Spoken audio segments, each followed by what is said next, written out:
Good morning guys, ito na naman inyong lingkod, Kerry Works. So meron tayo dito panibagong pasyente. Meron tayo ditong isang Grand Starex. At ito nga pala yung ating import na partner for today's video. Ikaw na naman ang laman ng ano ko ha? Ha? Ikaw na naman ang laman ng aking content. Okay, papakita ko sa'yo kung paano yan testingin. Stock to third gear do yun eh. 3 lang napasok. Pagka gano'n kaya, hindi ba ba ang transmission? Hindi. Dito problema. Diyan na, hanapin natin. Makikita natin mo. At dito nga sinimulan na ng ating tropa na buksan yung oil pan. Siyempre drain muna natin yung ATF. Saka natin tanggalin yung oil pan, no? At dito makalipas ang ilang minuto ay ayun na. Nabuksan na natin yung ating ilalim ng transmission. So maghahanap tayo guys, no, kung ano ang naging problema. Alalahanin mo ha, may kukunin ka isang tornilyo dyan. Okay. Ito yan. Tatanggalin mo to. Yung palibot? Ah. Okay. Yan. Okay. Di ba Ito, tawag yung kaya filter? Yan yung filter. Titignan mo ha, baka Okay. sumalang tornilyong Paligid matanggal ha. mo. Dito. Kasi nandyan yung problema na hinahanap natin eh. Okay. So bali guys, ang problema nga lang pala nitong Grand Starex natin ay third gear lang yung napasok guys, no? Kumbaga mas kilala sa tawag na stock on third gear. So gagawin natin ay tatanggalin natin itong oil pan, yung ating valve body para masuri natin yung ating mga transmission control solenoid, no? Kung may alin ang sira doon. At dito fast forward tayo.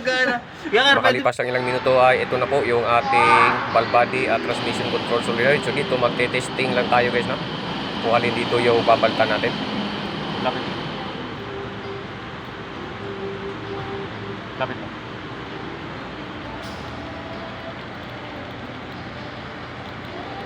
Good. Push.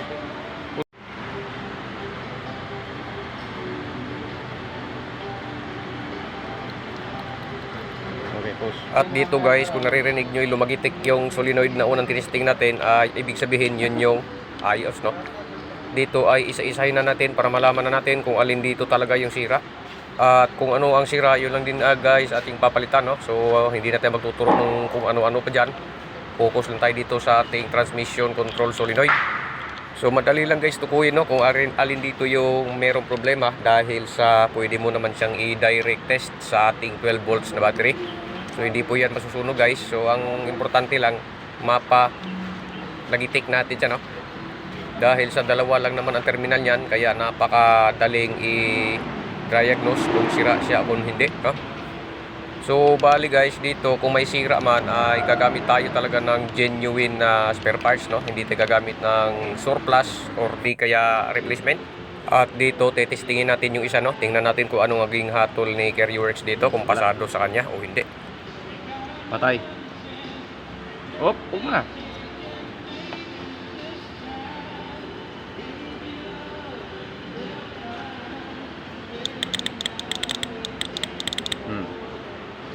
At dahil doon guys sa isa na hindi lumagitik ay ito siya, so wala, papalitan natin yan ng bago. So pali ito yung brand new natin na ipapalit. Oh, yan. So ang naging sira guys ay isang piraso, yung nasa gitna, no? Pang-apat, pangatlo yata ito. At common issue na din ito sa Starex dahil nakapang ilan-ilan na rin tayong trouble na ganito, no? So laging nasa gitna yung naging problema pag umistock siya sa third gear. So madali lang naman gawin at ibaba nyo lang yung valve body. Tignan nyo ang isa-isa niya, no? Inspeksyonin nyo gamit po ang ating battery at wire. Tapos bibilisan natin ang gawa natin guys para ma-testing na natin kung uubra ba talaga yung ating ginawang pagpalit ng transmission control solenoid. So dito ikinabit na natin ng mabilis yung valve body para matapos agad. At dito guys, makikita nyo na si Kerry Works na yung humawak muna sa lagay ng tornilyo dito sa valve body dahil sa iniiwasan lang na baka magkamali itong tropa natin. Kaya tayo na muna ang hahawak. So mamaya sa mga minor na mga bolt at ikakabit dito ay syempre ibabalik na natin sa ating tropa, no? Siya na ang gagawa at tayo ay magbibidyo na lang guys, para meron naman tayong pang-upload at may pakita sa ating mga viewers. So dito ay si tropa na po muli yung ating pinahands-on dito dahil sa minor na lang itong ikakabit niya. Para next time alam niya na kung sakaling ito'y matuto, no? At dito sinara na yung oil pan. kinakluban na ng tuluyan. At syempre, huwag kalilimutan, hapitan. At pagkatapos nyan guys, mahapitan ay syempre pupunta na tayo sa taas upang ating salina ng ATF. So ayan na, sinali na ni tropa yung ATF. Ibig sabihin nito guys ay matitesting na talaga natin, no, kung papasok lahat ng gear from first gear hanggang sa 5th gear. Dahil 5 speed po itong ating Hyundai Grand Starex. So kinakailangan nating i-sure na pumasok lahat ng kambyo. Yung sa tank. At dito kung makikita nyo ang mukha ng ating sparring partner ay napakaseryoso. Maya maya pa ay ito na guys, pinaandar na agad natin para magkaalaman, para uminit yung makina natin na transmission at ma-circulate yung ating ATF. So kailangan natin paandarin muna na ilang minutes. Ayan, makikita nyo guys na, meron ng display, no? Meron ng naka-display na park doon sa ating digital. At dito ay kailangan natin ipasok yung reverse neutral drive, no?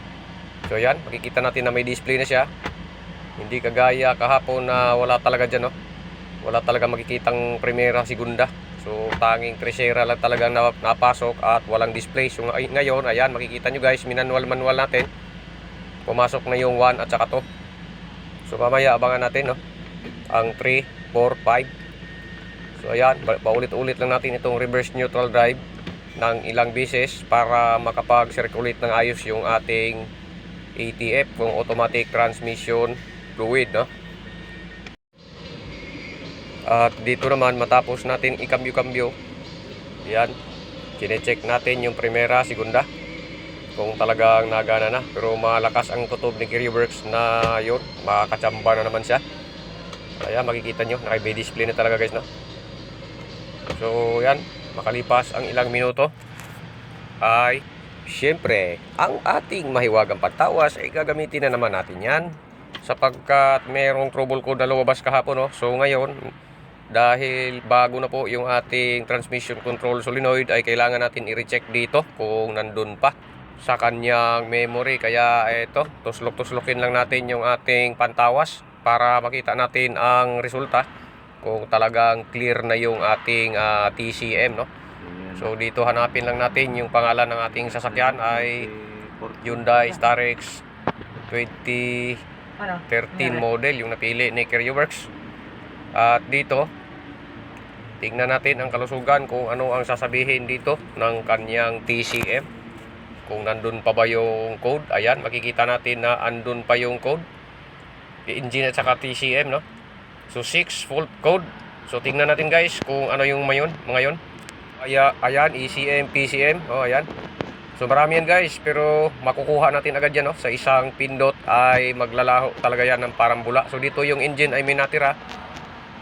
Ayan, ubos na pala. So ayan na.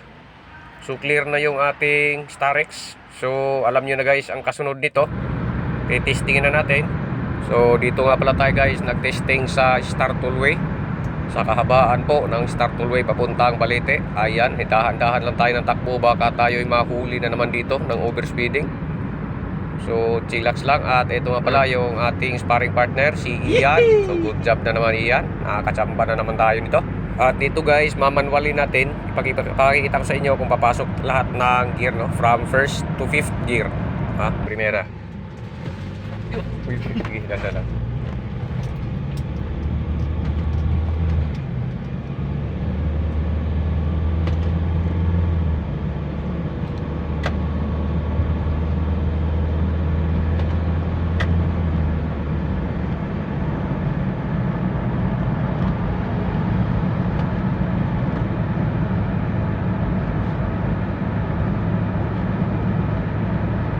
At dito guys, nakita nyo guys na simula primera hanggang quinta ay pumasok po yung ating lahat ng gear, no? So okay na naman. Kaya hanggang dito na lang guys muna yung ating video. Sana po may natututunan kayo. Muli po, inyong lingkod, Gearworks TV. Hanggang sa muli.